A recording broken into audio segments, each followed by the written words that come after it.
Hey, what's up everyone? I'm Portugal and we're here today with a brand new ant care species guide video. Now today we're going to be talking about a very interesting species of ants and a species of ants that attracts a lot of attention, which is Camponotus singularis. Now, they are a very big colony size, very big ant size type of package, so they are very interesting for most ant keepers which like to observe their ants to a very extended degree.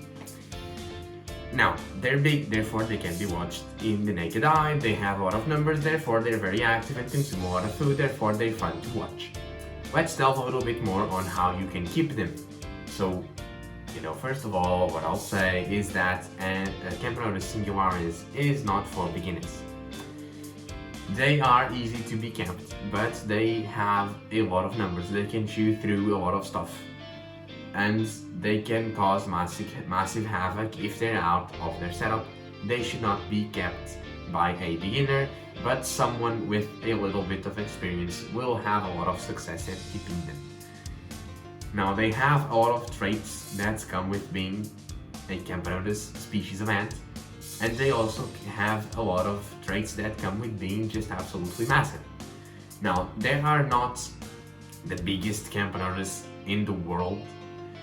They're not the biggest Camponotus you'll find on the market, but they are definitely very big and actually pretty affordable for such an exotic, for most people, species of ant. Now, that said, they come from the southeast of Asia, therefore they are tropical, so you have to keep them in mind. Being tropical, what do they need in terms of conditions? They need to thermo and hydro-regulate, and for that you should give them a gradient. If you don't know how to do that, if you'd like to know how to do that, you should take a look at my video that talks about how to thermo and hydro-regulate your ants, or rather how to have them do it for you, which is just an absolute great thing about the ant keeping hobby, which is most of the stuff is done by the ants themselves. So let's get going with the numbers you kind of need to know. For humidity, you should never keep them below 50%, though 50% is a pretty good number for the outworld if you keep them in a man-made setup. 70%, or somewhere between 60 and 70, should be the percentages inside of the nest. Give them a gradient, they'll choose for you, as I've always said. Now, temperature, they can actually handle a big range on the hot side of things. Everywhere from 20 to 35 degrees Celsius they can handle, but to thrive and actually grow very quickly, they should be kept somewhere between 24 and 28 degrees Celsius. That said, some people would think that increasing the temperature would make brood development happen faster, and it does, but going into the extremes will actually be detrimental to the health of each worker more than it is beneficial to the development of each new individual. So basically what you'll have is, from a certain point, the temperature makes the workers die faster more than it makes the brood develop faster. So above 28, 29, the trade-off is not worth, because you're actually not making the overall growth of the colony happen faster. This usually happens with species that can tolerate higher temperatures like Camponotus singularis, and people tend to bump up those temperature numbers to have a bigger colony faster, and they shoot themselves in the feet, or both legs if they actually happen to bump up the temperature too much and they actually just kill the colony, because there's a certain point to which they can't really go, and then they're dead, and you've paid a lot of money for them probably. So here's what you want to do: give them a gradient and keep them at somewhere around 27, 28. 24 to 28 is absolutely ideal. Anything from 21 to 35 is okay. So it's pretty easy when it comes to temperature. Humidity is a little bit more strict, So what I would recommend with this ant species is a naturalistic setup. Also, they have a very big tendency to burrow and create their own nests, which is something that some species of Camponotus will take some time adapting to, because in the wild they'll first search for cavities, holes in branches of fallen and dead trees, or spaces between rocks and logs where they can nest. This species has a very big tendency to immediately dig themselves a new nest whenever the chance is available, so making them transition to a naturalistic setup and actually proliferating in it is pretty easy, though you have to have a very big naturalistic nest if you want to keep them in a planted scenario and bioactive, biodiverse terrarium, because they are a very large ant species which, having very big numbers, or when they do attain them, they'll create very big chambers, and those will disrupt the soils and the roots of plants, and if you do not have the space to grow more roots, it will actually kill the plants, which is not necessarily detrimental to the ants. It's detrimental for you because you have to clean since the plants aren't doing it for you. Also, it's a lot less pretty.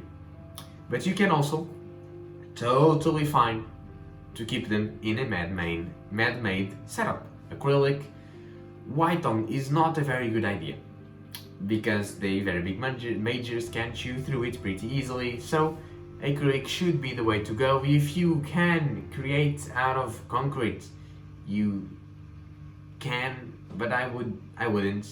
It's just a material that I've seen a lot of people use with this species, but it's overall a material I have never and probably will never use when other options are available. Acrylic is by far the best for this ant species, though you'll always have better success and better enjoyment in a naturalistic setup, unless you actually like to watch the brood. There's a neat little interesting fact that I will talk about in a little bit, and that will actually make you want to keep them in a man-made nest for a while, and that's something that I think you should do, just simply to watch this happen. So what I'm talking about will come a little bit near the end of the video. So now let's talk about nutrition. They are a Camponotus species, and therefore they eat everything. They're very omnivorous, so insects have to be there and sweets have to be there. But they actually prefer and do best on a varied diet. So varied insects as much as you can, but if you can only give them one species of insects, like say mealworms, that's totally fine. Insects are not where the variable should be, where you should be more focused in making the diet varied. Insect meat does not really differ a whole lot from one to the other.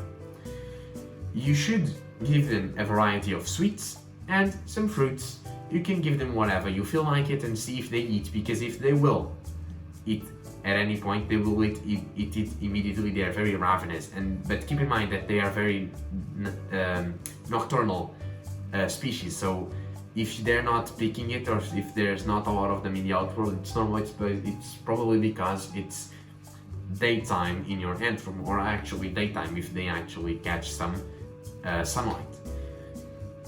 So keep that in mind, but checking in at the night and they'll be just all over everything that they like to eat. They are, contrary to some other species of Camponotus, they are very into eggs, egg yolk especially. Yeah, the yolk is the orange part. If it isn't, I mean to say the orange part. The orange part is where the good stuff is at. The white part is just space occupying goo. So, other than nutrition, let's talk about sizes, which is something that is pretty incredible for this colony, or this species should I say. The queen is almost always 2 centimeters long, and that's just amazing. They also have extremely big heads, just like the soldiers, which are also 2 goddamn centimeters long, and that's just amazing. They're just huge. The small workers are a little bit above 10 millimeters, which is 1 centimeter, so they are also not small. which means that this ant species is great to watch. They have a matte coloration, they do not shine at all, and their heads, the workers, the soldiers and the queen, it's red, and a matte red, you know, it's kind of Bordeaux, which is pretty cool. And the cool part, which is what I was talking about when I said you'd want to keep them in a man-made nest just to watch the nest for a little while, is that when a worker hatches from a pupal stage to an adult ant stage, in every ant species they'll start out white-ish, and if they're black they'll go through a phase of yellows and browns until they reach their fine dark color, which is just the process of their exoskeleton hardening. Whichever color your ant's exoskeleton is, they'll always have to go through a process where they go from lighter to darker to harden. Now, when they harden, for some reason there's a point at which the black part is already almost completely black.